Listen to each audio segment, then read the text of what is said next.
अस्सलाम वालेकुम दोस्तों, उम्मीद है सब खैर खैरियत नाल होंदे।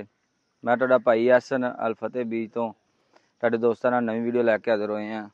तुहानूं पता है दोस्तां नूं 203 जिहड़ी असीं ना लेट वैरायटी काश कीती सी हाईब्रिड दी, अज उहनूं असीं जिहड़ी ना तीसरी खाद इस्तेमाल करन लगे हाँ।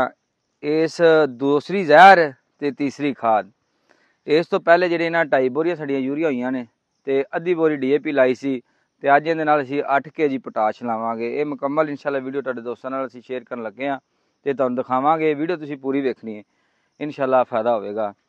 ते बाकी दोस्त आंदे सी जिहड़ी ना इहदा लेट झाड़ नहीं निकलदा। मैं ये समझना तजर्बा होया सानूं कि लेट लाने का यही मकसद सी कि पता चल जाएगा, तजर्बा हो जाएगा कि लेट की वैरायटी करदी है। गेतियां लाइयां सी लोकां ने जिहड़ियां निकलियां ने, कोई 20 मन कोई 30 मन, हद 50 मन 55 मन निकली है। अलहमदुलिल्लाह असी 413 काश किया सी, साडी सोच तो भी ज़्यादा निकलिया। ये तिक्कर साडे इलाके च ये टॉप नहीं सानू किसी ने किया। साडा 111 मन जिहड़ा ना तफज 413 निकलिया। असी भी गेता काश किया सी। अलहमदुलिल्लाह अल्लाह पाक दा बड़ा शुक्र है। हुण आपां चलने आ मूंजी दी तरफ। हाँ जी दोस्तों, यह जिहड़ा हाईब्रिड 203 सी जिहड़ा सी अज साडा तकरीबन 35 दिन हो गया। है माशाअल्लाह कंडीशन इहदी हेठों पौधे दी ऐ शायद ऐ ने इस तरीके का ज़्यादा है।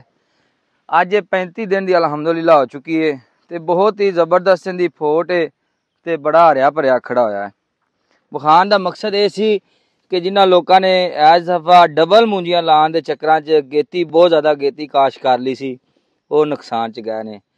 तो अलहमदुलिल्लाह साडा अज 35 दिन का ये हो चुका है। तकरीबन इहदे टिलर भी 1 2 3 4 5 6 7 8 9 10 11 12 13 14 15 अलहमदुलिल्लाह टिलर ने।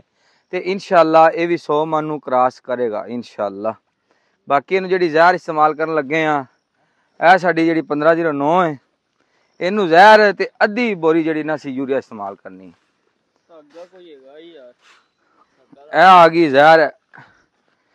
पहले असीं इहनूं नैक्स का इस्तेमाल किया जहर, हुण असीं इहनूं एग्रीयम का चीता ग्रुप जिहड़ा एग्रीयम बागबान उस जहर इस्तेमाल करने पे। जी दोस्तों, अद्धी बोरी असीं यूरिया 8 kg पोटाश एवरी सोल ये इस्तेमाल करांगे। आधी बोरी यूरिया आ गई जी सब ना पहले।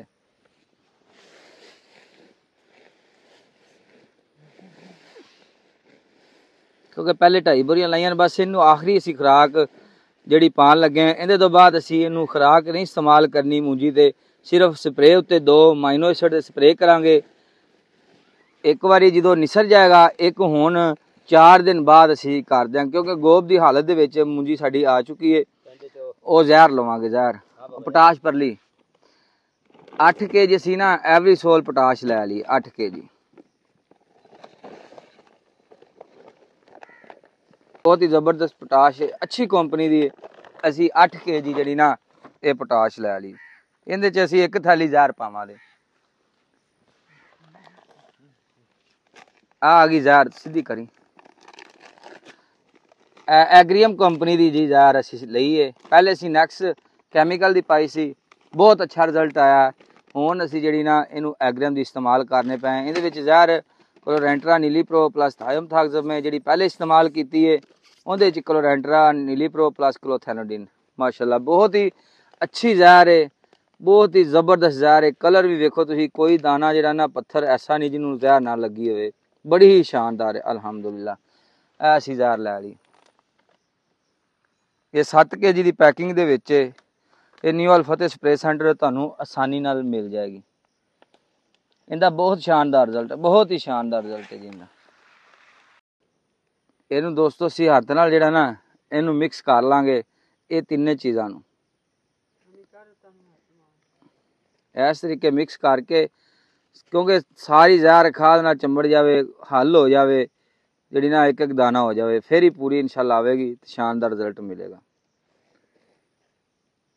तो आ जिहड़ी ना झोली च हुण इनू पा लैंदे खाद ते इंशाअल्लाह खिलारांगे।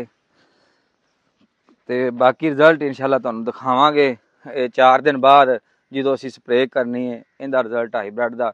ਬਾਕੀ ਤੁਹਾਡੀਆਂ ਅੱਖਾਂ ਦੇ ਸਾਹਮਣੇ ਅਲਹਮਦੁਲਿਲਾ ਬਹੁਤ ਅੱਛੀ ਖੜੀ ਹੈ, ਸ਼ੁਕਰ ਅੱਲਾਹ ਪਾ ਦਾ, ਬਹੁਤ ਅੱਛੀ ਮੂੰਜੀ ਖੜੀ ਹੈ। ਉਮੀਦ ਹੈ ਦੋਸਤਾਂ ਨੂੰ ਸਾਡੀ ਵੀਡੀਓ ਅੱਛੀ ਲੱਗੀ ਹੋਵੇਗੀ। ਇਨਸ਼ਾਅੱਲਾ ਨੈਕਸਟ ਮਿਲਨੇ।